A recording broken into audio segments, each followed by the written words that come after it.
창세기 39장 1에서 23절 말씀입니다.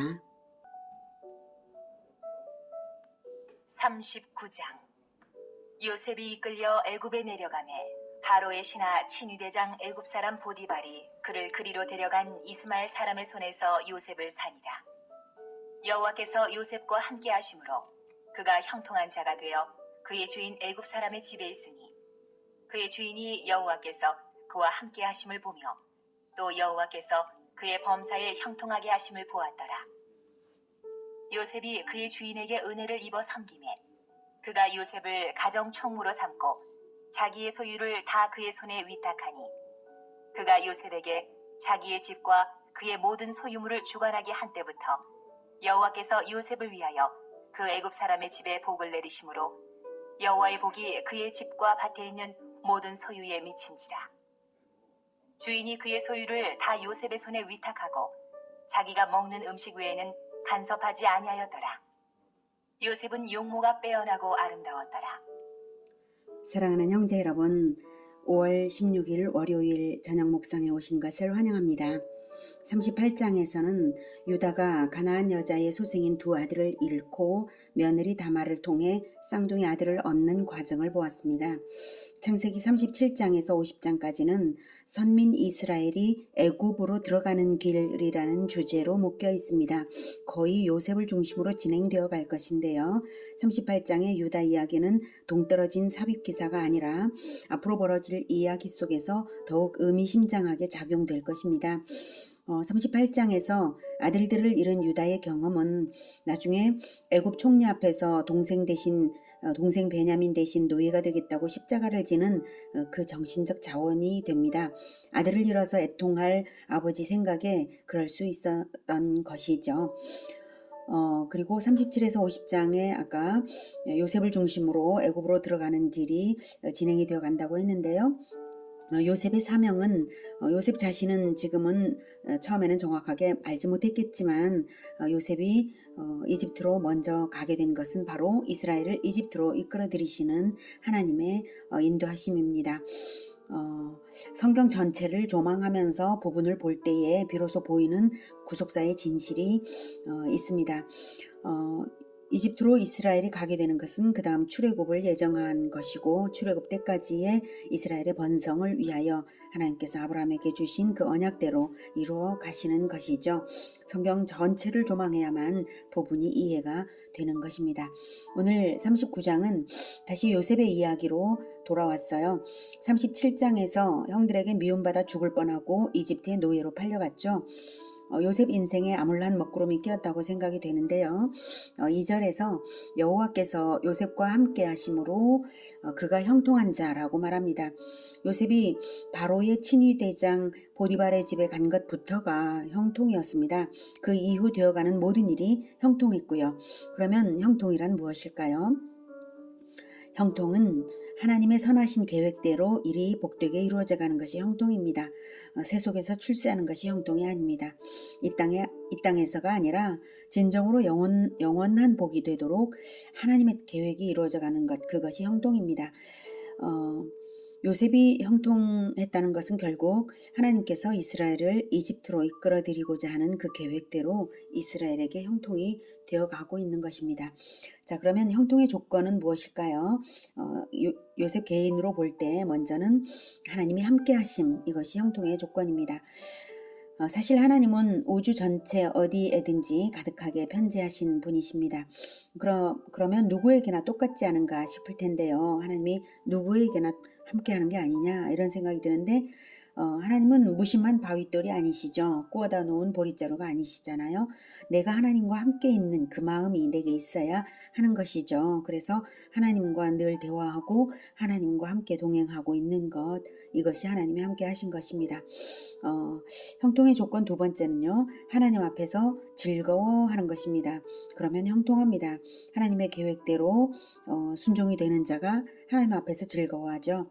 마치 엄마가 늘 옆에 있고 또 떠나지 않는다는 것을 아는 아기는 늘 즐거운 것과 같습니다. 하나님 앞에 있는 사람들은 늘 즐겁습니다. 요셉이 하나님을 즐거워했습니다. 어떻게 그것을 알 수 있나요?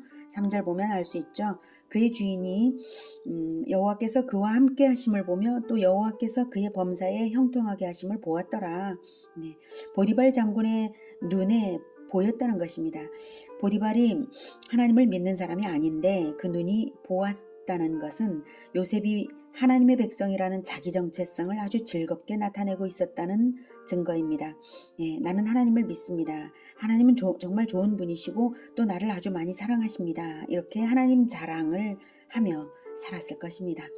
하나님을 믿는 사람이 하나도 없는 애굽에서 말입니다. 그랬기에 보디발의 눈에 여호와께서 형통케 하심이 보였던 것이죠. 요셉이 꿈을 꾸고 형들에게 말하지 않을 수 없었던 것도 사실은 하나님을 기뻐하는 기쁨이 너무 컸기 때문에 감출 수가 없어서 그랬습니다. 요셉이 교만해서가 아닙니다. 요셉은 늘 그렇게 하나님을 기뻐하고 하나님을 자랑하고 있었던 것이고 이 태도는 하나님을 기쁘시게 하는 올바른 태도입니다. 여러분도 하나님을 자랑하시기를 권해드립니다. 형통의 조건 3가지. 3번째, 하나님의 즐거운 사명자가 되는 것입니다. 요셉이 어떤 사명을 받았나요? 우선 보디발의 집에서는 그의 주인에게 은혜를 입어 섬김에 그가 요셉을 가정 총무로 삼고 자기의 소유를 다 그의 손에 위탁했다고 합니다. 무슨 특별한 임명을 받아야 되는 것이 아니라 우리에게 주어지는 사회적 지위와 책임은 모두 하나님이 주시는 이웃사랑의 사명입니다. 바로 요셉은 그 마음이 있었던 것이죠. 네, 외국인 노예인 요셉을 가정 총무로 삼고 자기 모든 재산의 경영을 맡겨서 주관하게 했다는 것은 보통 일이 아닙니다. 네, 이 정도로 믿고 맡기는 것은 요셉을 보니까 주인인 내 마음처럼 내 재산을 살펴줄 수 있는 인격자이고 또 충실해. 이런 신뢰가 있었던 것이죠. 그것은 요셉 자신이 주인을 하나님 사랑의 동기로 주인을 사랑하고 있었기 때문에 충성스럽게 그렇게 했기 때문에 되는 것입니다. 요셉은 노예 신분이었지만 결코 노예의 마음이 아니었습니다. 고객을 즐겁게 섬기는 탁월한 직원이었던 것이죠. 사장의 마인드를 뛰어넘은 하나님의 즐거운 사명자였기에 가능했습니다. 마음이 노예인 사람은 결코 즐겁게 일하지 못하죠. 노예는 감시받는 존재이지 결코 신뢰받지 못합니다. 그런데 요셉의 마음과 태도가 결코 노예가 아니었기 때문에 보디발 장군의 눈에 띄었고 전 재산을 믿고 맡긴 것입니다.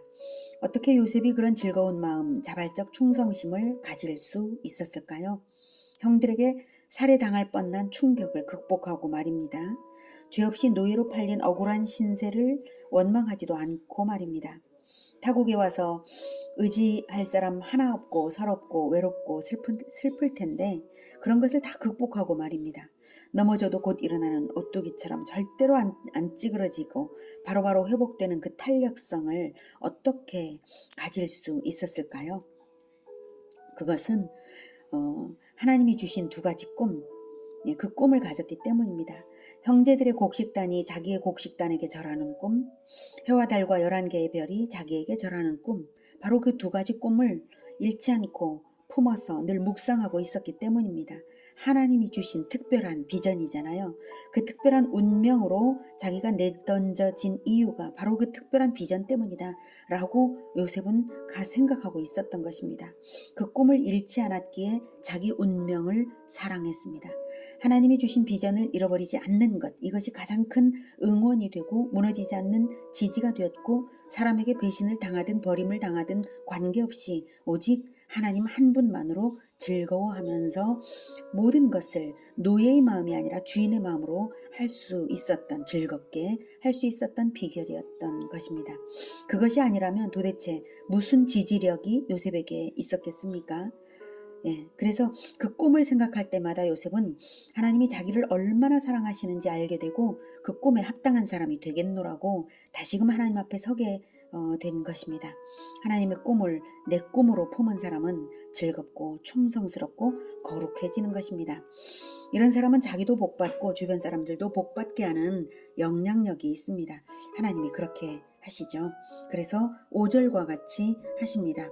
그가 요셉에게 자기의 집과 그의 모든 소유물을 주관하게 한 때부터 요셉을 위하여 그때부터 요셉을 위하여 하나님께서 요셉을 위하여 그 애굽 사람의 집에 복을 내리심으로 관계된 사람도 복을 받게 되는 것입니다. 그래서 하나님께서 복을 주시는 사람 주변의 사람들도 복을 받는 거죠. 그래서 사람을 늘 붙이시는 것입니다. 그런데 요셉의 인생에는 앞으로 몇 번의 위기가 더 예비되어 있었어요. 7절.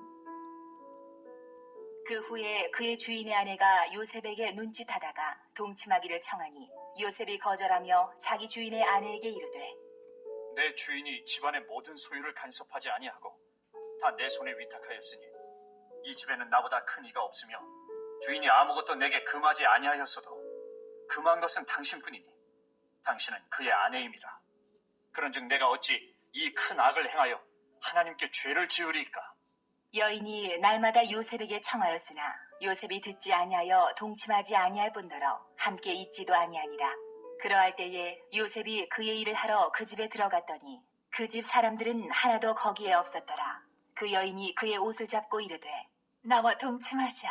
그러나 요셉이 자기의 옷을 그 여인의 손에 버려두고 밖으로 나가매 그 여인이 요셉이 그의 옷을 자기 손에 버려두고 도망하여 나감을 보고 그 여인의 집사람들을 불러서 그들에게 이르되 보라, 주인이 히브리 사람을 우리에게 데려다가 우리를 희롱하게 하는도다.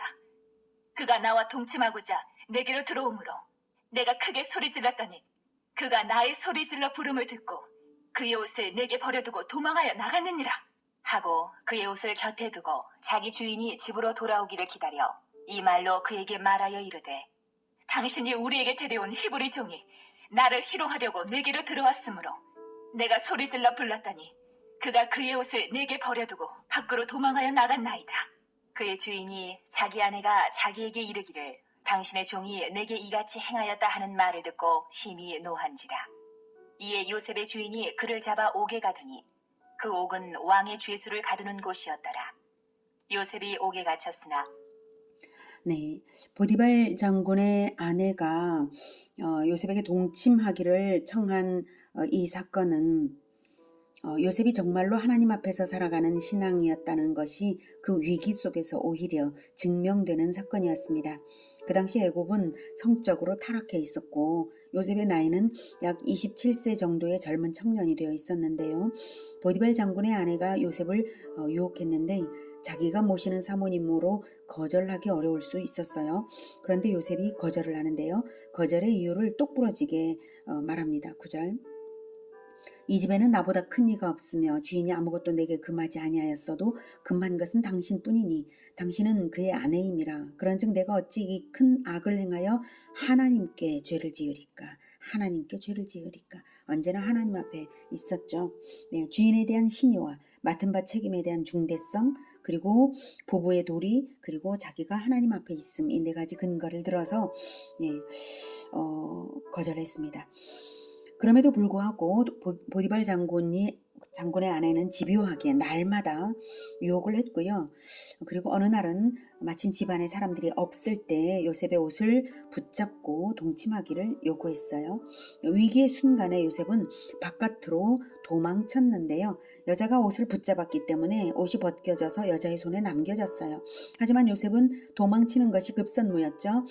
그러자 그 여자가 분을 내며 자기 집 사람들을 불러서 자기 편을 만들면서 말하기를 저 히브리 놈이 나를 강간하려다가 내가 소리 질렀더니 옷을 내버려두고 도망을 쳤다라고 하며 중상모략을 하고는 자기 주인에게까지도 그렇게 모략을 합니다. 그래서 분노한 보디발이 요셉을 감옥에 가두었습니다. 요셉의 운명이 정말 기구하죠. 태어나서 지금껏 착하게만 살았고 충성만 했을 뿐인데 고난의 연속입니다. 형들에게 죽을 뻔하고 타국에서 노예가 되고 이제는 감옥까지 들어갑니다. 그렇지만 그 감옥은 왕의 죄수를 가두는 감옥이었다는 이 사실이 중요합니다.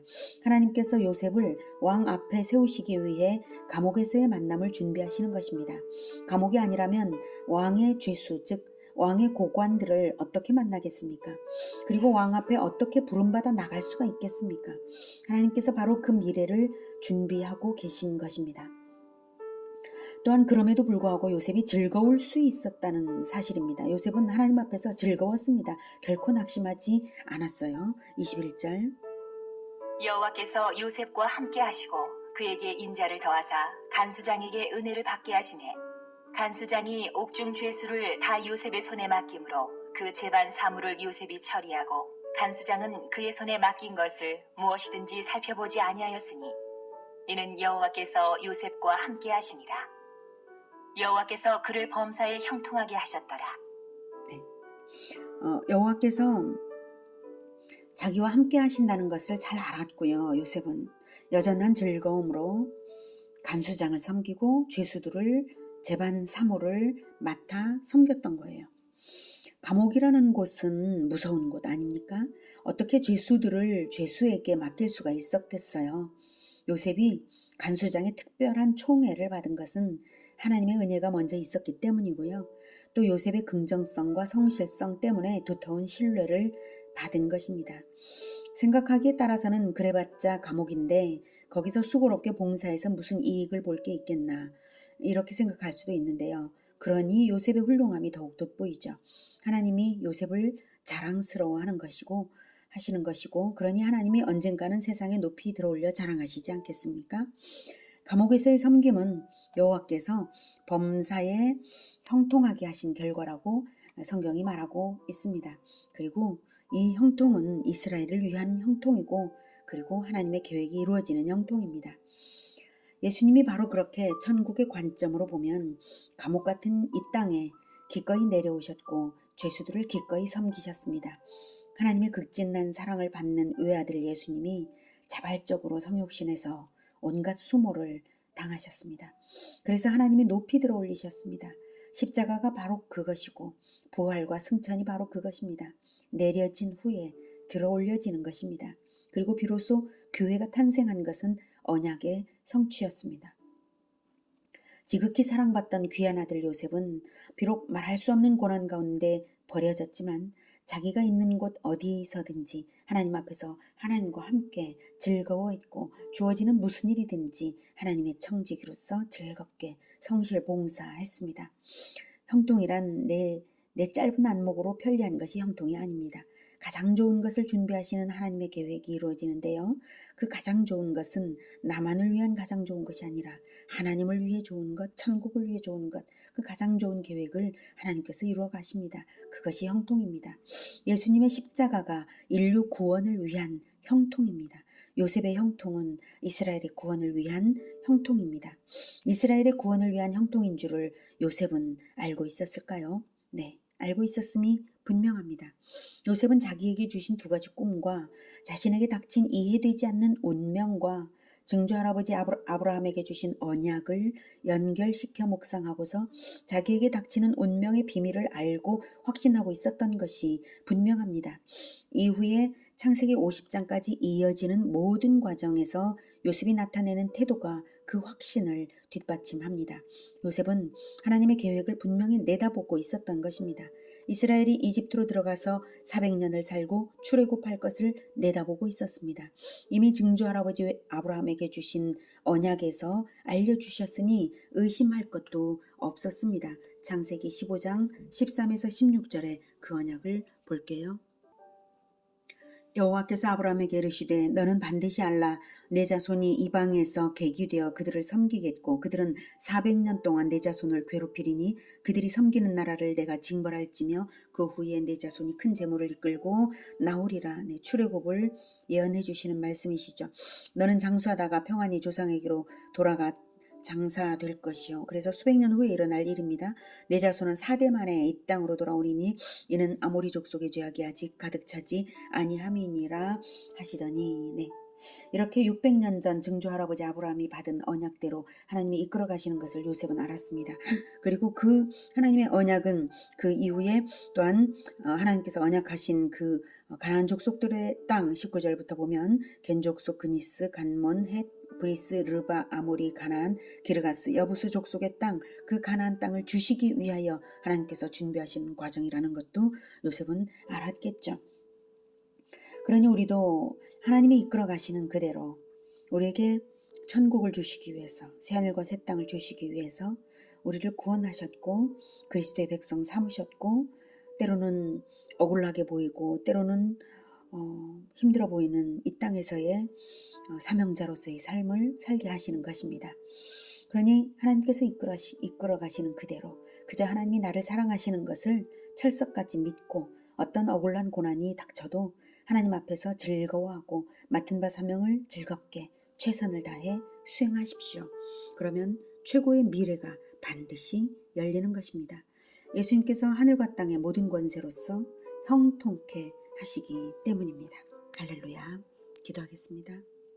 하나님, 요셉과 함께 하신 하나님께서 우리와 함께 하시고 하늘과 땅의 모든 권세를 가지신 예수님께서 우리와 복음화 제자와의 길에서 늘 함께 하시는 것을 믿습니다.